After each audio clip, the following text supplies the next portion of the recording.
Bwana Yesu asifiwe. Shalom. Napenda kutumia nafasi hii kukutia moyo wewe ambaye una maumivu katika nafsi, katika moyo wako.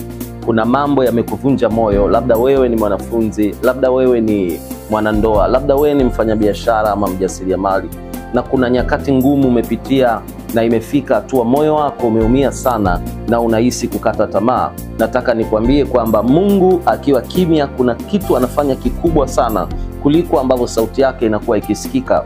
Kwa hiyo unaposikia Roho Mtakatifu hasemi lolote, wakati huo anafanya jambo kubwa sana kwenye maisha yako. Kwa hiyo ukimya wa Mungu sio kutokutenda kwa Mungu. Ukimya wa Mungu unaashiria kwamba kuna kitu anafanya. Kwa hiyo muda huu natamani nikuombee, lakini kwa kupitia andiko Zaburi ya 34 mstari wa 18, Biblia inasema, Bwana yu karibu nao waliovunjika moyo na kuwaokoa waliopondeka roho. Kwa hiyo moyo wako uliovunjika, ujue kwamba Mungu yuko karibu na huo moyo ambao sasa hizi labda unavuja damu.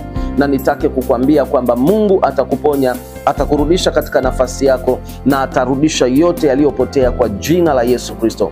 Baba, katika jina la Yesu Kristo wa Nazareti, Mungu wa Israeli, Mungu mwenye nguvu, ninatamka uzima katika moyo wa huyo anayenitazama muda huu Bwana, na majira haya ukamfute machozi, ukawe karibu naye. Chochote kinachomuumiza Bwana ukapate kukiondoa katika moyo wake, ukamsaidie kusimama tena kwa haraka katika jina la Yesu. Neema yako ikawe naye, nguvu zako zikawe naye, na uponyaji wako ukawe naye kwa haraka katika jina la Mungu Baba, Mwana na Roho Mtakatifu. Natamka haya nikiamini, nasema amen.